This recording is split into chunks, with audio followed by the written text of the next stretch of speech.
Magandang umaga sa ating lahat. Narito ang update ukol sa minomonitor natin na sama ng panahon na si Tropical Storm Kabayan na may international name na Jelawat.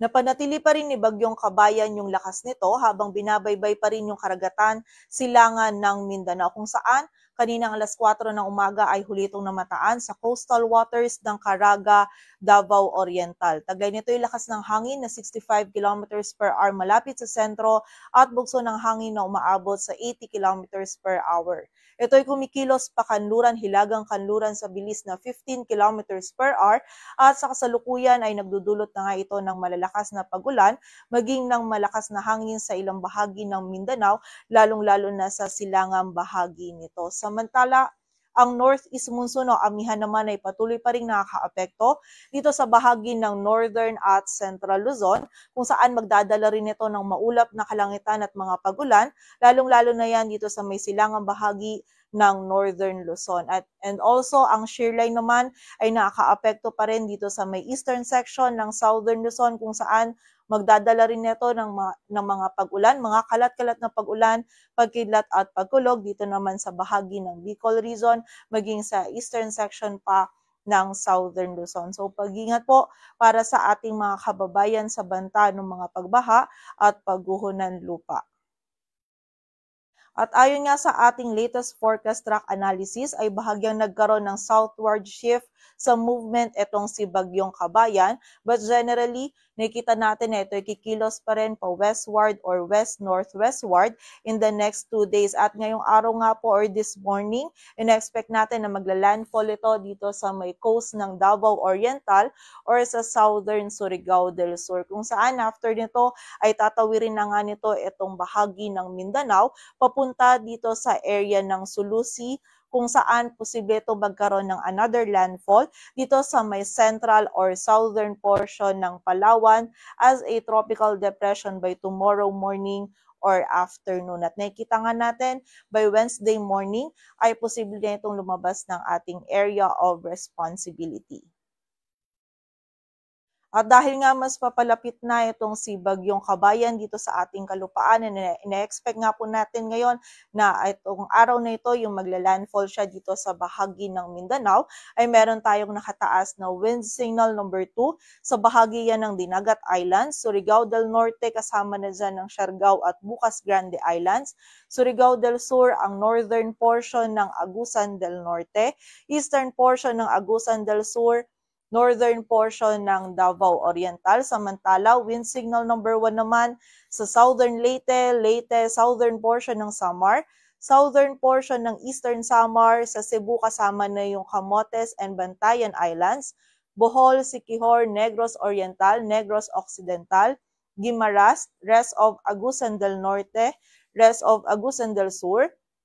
central portion ng Davao Oriental, Davao de Oro, Davao del Norte, Davao City, Camiguin, Misamis Oriental, Misamis Occidental, Lanao del Norte, Lanao del Sur, maging sa bahagi din ng northern portion ng Maguindanao del Norte, sa northern portion ng Cotabato, sa northern and central portions ng Zamboanga del Norte, maging sa Zamboanga del Sur at sa Zamboanga Sibugay, kung saan yung mga areas na nabanggit nga po natin na yan ay makakaranas yan ng mga malakas na hangin na dulot or ng mga malakas na hangin na dulot ni Bagyong Kabayan, at posible pa rin po ito magdulot ng mga minor to moderate damages, lalong-lalo na yan sa mga structures na gawa sa light material. So pag-ingat pa rin po para sa ating mga kababayan.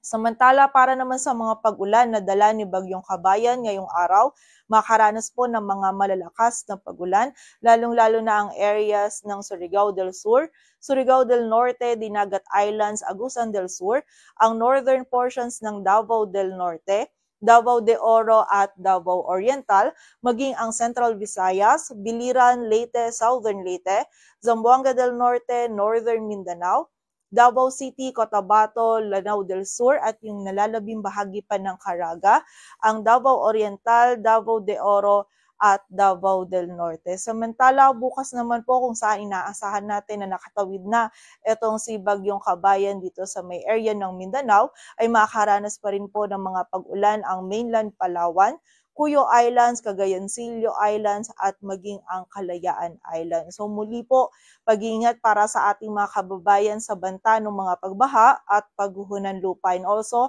makipag-ugnayan din po tayo sa ating mga LGU and local DRRM offices para sa mga aksyon na kailangan po natin gawin para sa ating kaligtasan. At bukod nga sa mga areas under wind signals 1 and 2, ay meron din tayong mararanasan ng mga bugso ng mga malalakas na hangin na dulot naman ng amihan sa malaking bahagi ng Luzon maging sa bahagi po ng Visayas. At dulot pa rin ng amihan, meron din tayong nakataas na gale warning sa mga dagat baybayin niya ng Ilocos Provinces, La Union, Pangasinan, Batanes, Cagayan, kasama na dyan ang Babuyan Islands, sa Isabela, sa northern and eastern coast of Northern Samar, Eastern Samar, Southern Leyte, Dinagat Island, Surigao del Norte, Surigao del Sur, sa Davao Oriental, sa Bohol, maging sa bahagi din ng Siquijor, sa Aurora, Northern Quezon, kasama na dyan ang Polillo Islands, Camarines Norte, sa northern at eastern coast ng Catanduanes, sa eastern coast ng Albay, maging sa eastern coast ng Sorsogon, kung saan mapanganib po yung pagpalaot, lalong-lalo na para sa ating mga kababayang mangingisda, pati na rin yung may mga maliliit na sasakyang pandagat. At para naman sa maging lagay ng panahon ngayong araw ng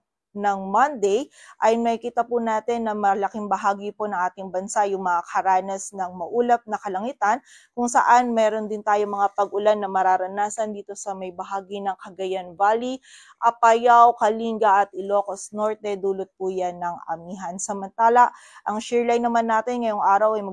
magdudulot din ng mga kalat-kalat na pag-ulan, pagkidlat at pagkulog dito sa bahagi ng Bicol Region, Aurora at Quezon. At ang trough naman ni Bagyong Kabayan ay magdudulot din ng mga pag-ulan or mataas na tsansa ng mga pag-ulan dito sa bahagi ng Palawan. So muli po, pag-iingat para sa ating mga kababayan doon sa mga banta ng pagbaha at pagguho ng lupa. Samantala, dito naman sa Metro Manila maging sa nalalabing bahagi pa ng Luzon ay generally fair weather condition yung ating mararanasan, ngunit meron pa rin po tayong tsansa ng mga mahihinang pag-ulan or pag-ambon na dulot pa rin ng amihan. Agwat ng temperatura dito sa Metro Manila ay mula 23 to 31 degrees Celsius. At para naman sa bahagi ng Visayas at Mindanao ngayong araw, ay masungit na panahon po yung mararanasan dito sa bahagi ng Caraga at Davao Oriental, dulot nga yan ni Bagyong Kabayan. And also meron din tayong mga pag-ulan at bugso ng mga malalakas na hangin sa nalalabing bahagi pa ng Davao Region, Northern Mindanao, Zamboanga Peninsula, maging sa bahagi din ng Maguindanao del Norte, Cotabato, sa Southern Leyte,